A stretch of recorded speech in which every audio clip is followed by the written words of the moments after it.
অপু ভাই আসলে কি ল্যাম্বরগিনিটা ভাড়া নিয়েছিলেন নাকি লাইভে এসে আবার সবকিছু ক্লিয়ার করে দিয়েছে? কিভাবে অপু ভাই দীর্ঘদিন ধরে দুবাইয়ের মধ্যে বসবাস করছে, কিভাবে একটি মেয়ে নিয়ে ভিডিও বানাচ্ছে? আমি যদি 2-3 কোটি টাকা না কামাইতে পারি তাহলে কামাইবে কে ভাই? ফকিন্নির পোলা, টোকাইয়ের বাচ্চা, নাপি, টিকটকার কেমনে ল্যাম্বরগিনি নেয়, কেমনে কোন জায়গায় গিয়ে ভিডিও করে, কেমনে এত ভালোভাবে আছে। না না, ভয় পাবেন না। আসলে আমি আজকে আবার নতুন করে কোনো কিছু কিনতে যাব না। আমি আর কখনো আমার লাইফ নিয়ে কিছু বলবো না। এটাই আসলে ফাইনাল। কিছুই করি নাই, জাস্ট টিকটক করছি। এটাই আমার অপরাধ হয়ে গেছে। এই কারণেই আপনারা আমাকে গালি দেন। আমার বাবার কথা এখন আমি বলি। বিয়ে করে ফেলছে আরেকজনকে। তখন আমার মা আমাকে আর আমার ছোট ভাইকে, আমাদের দুইজনকে নিয়ে আমাদের নানুদের বাড়িতে চলে আসছে। আমার মায়ের ডিভোর্স হয়ে গেছে। তো আমার মা আমাদেরকে খাওয়ানোর জন্য আসলে উনিও কম করা নাই আমাদের জন্য। উনিও আমার মতো কাজ করছে। প্রথমে গার্মেন্টসে কাজ করছে, তারপরে ওইখান থেকে কিছু টাকা পয়সা জমাইয়া তারপরে উনি সৌদি আরব গেছে, ওইখানে গিয়েও কাজ করছে। শুধুমাত্র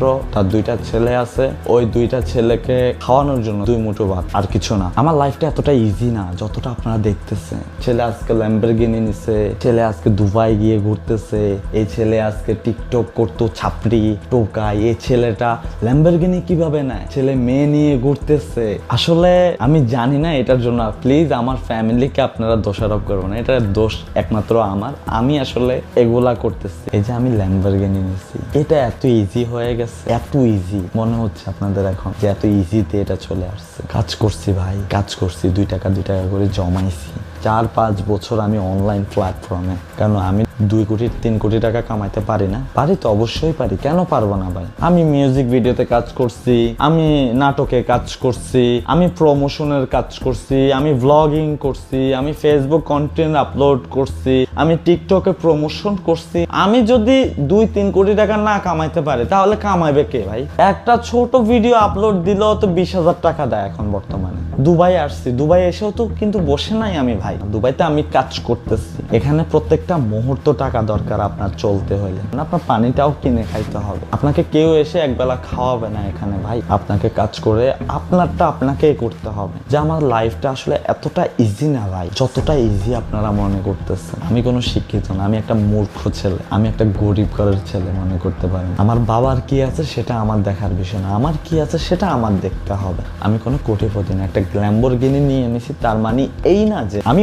অনেক টাকার মালিক হয়ে গেছি। 2019 থেকে আমি টিকটক করা শুরু করছি। মানুষ আমার গালি দিচ্ছে, মারছে, জেলে নিচ্ছে, কিন্তু আমি টিকটক করাটা ছাড়ি নাই। করে গেছি। সফলতা একদিন আসবে, এই কথা ভেবে। আপনি একজন শিক্ষিত মানুষ হয়ে আপনি ফেসবুকে পোস্ট করতেছেন, টিকটক করলে মনে হয় বেটার হইতো। পড়ালেখা একটা স্ক্যাম। আমার মনে হয় টিকটক করলে বেটার হইতো। কারণ টিকটক করে আজকে অপু ভাইয়ে ল্যাম্বরগিনি নিয়ে নিছে, মনে হয় আমিও তো নিয়ে নিতে পারতাম। এমন কিছু ভাবতেছেন? আমার সাথে তো অনেকেই করছে টিকটক, আমার সাথে অনেকেই টিকটক করছে, কই তারা তো ল্যাম্বরগিনি নেয় নাই। প্রত্যেকটা সেকেন্ডে ভাই পড়ালেখাকে আমি মিস করি ভাই। কোনো মানুষের সাথে কথা বলতে গেলে আপনার পড়ালেখা দরকার, এটা লাইফের একটা পার্ট। আমি নিজেকে নিয়ে থু মারি কেন জানেন? আমি পড়ালেখা করতে পারি নাই। আজকে টিকটক চলে গেলে কালকে আমি রাস্তার ফকির, আজকে ইউটিউব চলে গেলে কালকে আমি রাস্তার ফকির, আজকে অনলাইন প্ল্যাটফর্মে টাকা ইনকাম করার ব্যবস্থা চলে গেলে কালকে আমি রাস্তার ফকির। কিন্তু আপনি একজন শিক্ষিত মানুষ, আপনি দুনিয়ার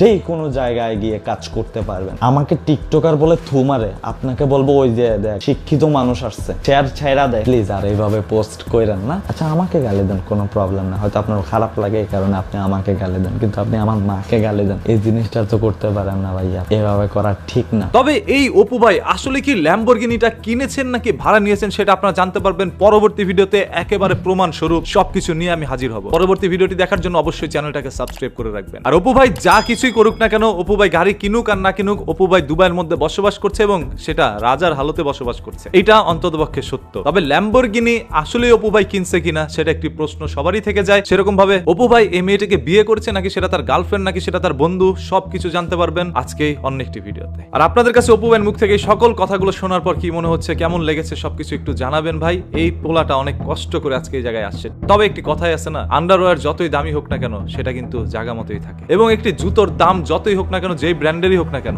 তার অবস্থান সে পায়ের নিচেই থাকে। একজন টিকটকার তার চাইতে বেশি কিছু নয়। সে যত বড় সেলিব্রিটি হোক না কেন, দিন শেষে সে একজন টিকটকার। মানুষের চোখে ওই জাহিঙ্গা আর জুতার মতোই থাকবে। বাই দ্য ওয়ে, আপনাদের কাছে কি মনে হয় আপনারা একটু কমেন্ট করে জানান। অনেক গণ্যমান্য কিছু সংখ্যক জঘন্য ব্যক্তিরা এখানে আছেন, দেখতে চাই সবারই মূল্যবান মতামত।